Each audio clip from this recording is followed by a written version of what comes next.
Hey guys, this is Alex Chamberlain, and I'm back for another review this time.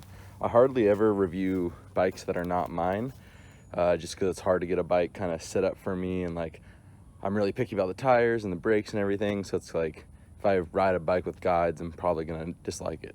So I found a bike from Rhythm Bikes out in Oakland, and they kind of spec'd it out in a really good way, and were nice enough to let me ride this bike for 2 days here. So they had Shimano brakes paired with some 4-piston calipers. And they also had my favorite tire combo, the Aggressor and the DHF. I had a solid 2 rides on it in Joaquin Miller Park. It definitely represents like the typical legal trail center. So like, let's say you're riding this bike at Galbraith and Bellingham, Squamish and Squamish, or basically any place to legally ride your bike. And I would say like the entire Bay Area, like Demo Forest and Santa Cruz, like all of those types of areas. That's kind of what I'm reviewing this bike for, or that's what I'll keep going back to. So unfortunately, I don't have any GoPro footage for you today, but people keep asking to see some sort of riding footage. So I guess to qualify me as a rider, I may throw some clips in here. And then you can judge whether to believe what I have to say or qualify me as a rider, or whatever you guys do with the video footage.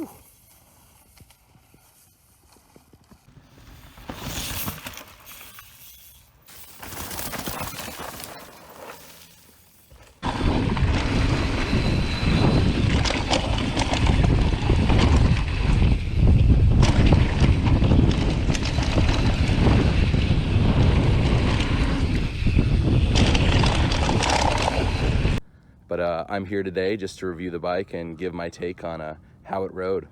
So let's get started. I was very curious to figure out how like a shorter travel bike rides.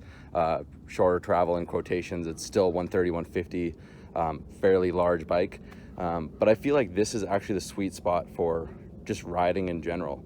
Like this bike has made the whole ride fun. So like the uphills is super spirited and lively.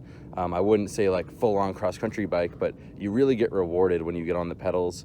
Even the flat sections, you're encouraged to like jib around and play.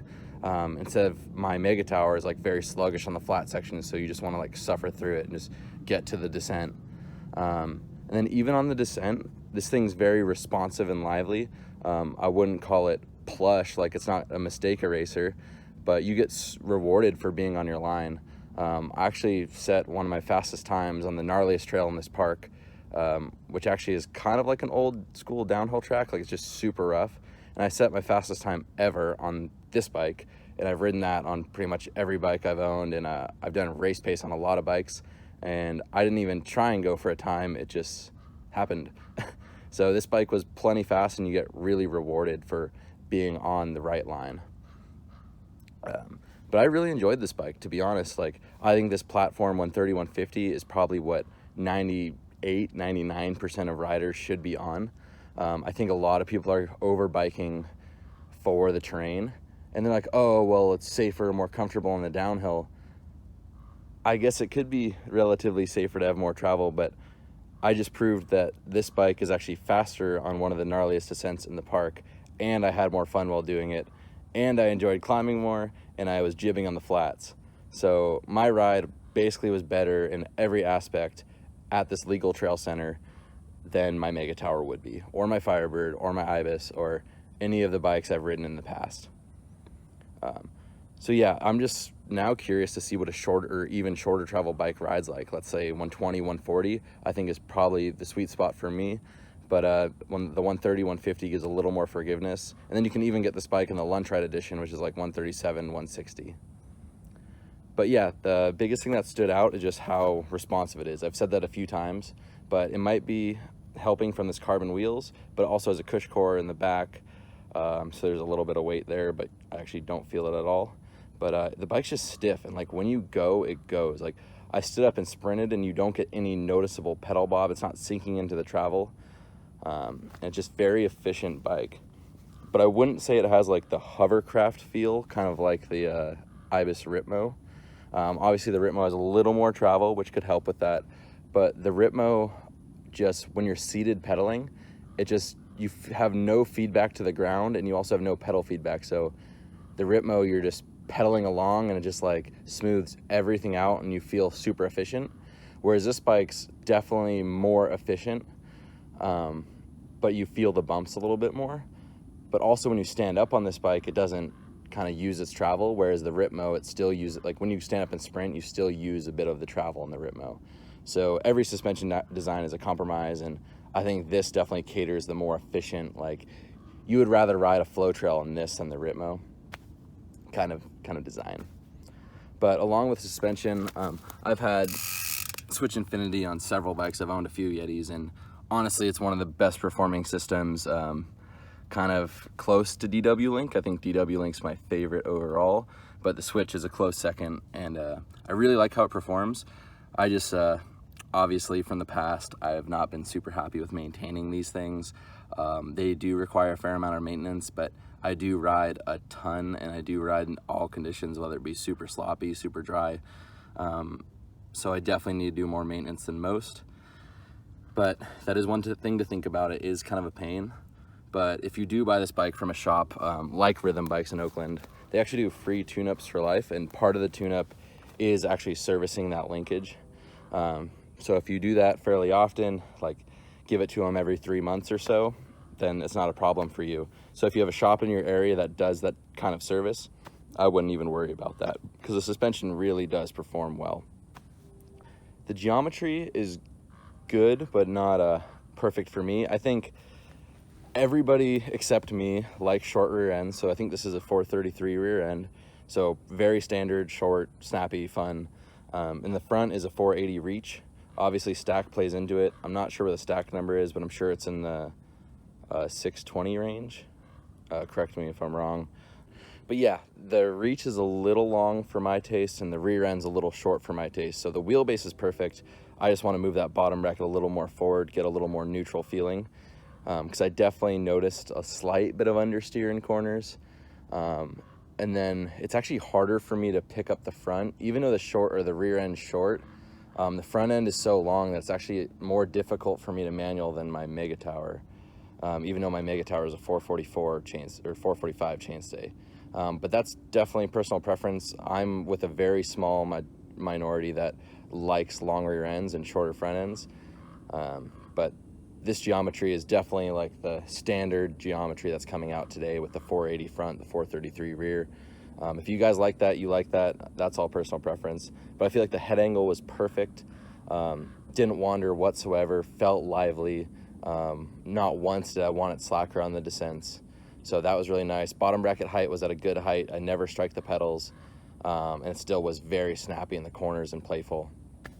So I pretty much have nothing but good things to say about this bike. I could definitely alter the geometry a little bit to suit my preferences, but that's about it. I mean, if you're looking for basically the best possible bike to ride trail centers and ride legal trails, this is probably as good as it gets. I definitely have my Megatower for more of the illegal trails out here in California, or when you go to Whistler. Another thing is I race at a decent level for enduro, and I definitely need a bike that's capable of trying to win races. So that's one of the reasons I'm on a big bike. But if I had the money, I would totally buy something like this, or maybe even smaller. I'm really interested to try like the Transition Smuggler or the new Tallboy when it comes out. Overall, I would totally recommend this bike. And for all those people on really big bikes, they're running coils on their trail bikes, just try one of these, just to understand like how good these short travel bikes are these days. So like, again, I set my fastest time ever on like our kind of downhill track here on the shorter travel bike. So I definitely encourage you guys to play around with a smaller bike. It actually makes the whole ride more fun. It's not like it hinders from your downhill experience. If anything, it made the downhill even more fun, because to be honest, these trails just don't warrant something that big. I definitely used the entire bike to its capability the other day on this trail called Chaparral, but I used it to its ability. It wasn't like it was out of its element, and I still could ride as fast as I wanted to on this bike. So I'm definitely into these bikes. They're super playful, and definitely think you should go out and try them. I also forgot to mention that I wouldn't say this. I've ridden the SB130, I've ridden the SB130. I would say this is definitely closer to an SB130 in capability, but you still get the efficiency of the 4.5. So when people are saying like this is a replacement for the SB130 and the SB150 is like a new bike, a new category, that's totally true. This would replace the SB130 for sure. Just as capable in every way, especially if you get that lunch ride edition. I'm sure it's way more capable. But I just wanted to put that out there. This bike is super capable. Like, I would ride any trail on the planet on this bike. Might not be the fastest for the gnarliest, like you're doing Canadian Open at Whistler. It might not be the fastest, but could definitely get down it fairly comfortably. But at the same time, very efficient uphill. So this is definitely one of those quiver killer bikes, if you want to use that term. And then if you guys are still here, this is kind of one of my first rides on carbon wheels in a while. I guess these are the Next Tie rims. I think they're one of the more better values out in the market. And so far, strong, stiff, light, I think everything you would want. And then a i9 hub, which is good for trail centers because it's loud as shit and people know you're coming. So yeah, bike was rad, and thanks again, Chad at Rhythm Bikes, for the demo. I really appreciate it, and hopefully you guys like this content. I'll see you guys out on the trail. Cheers.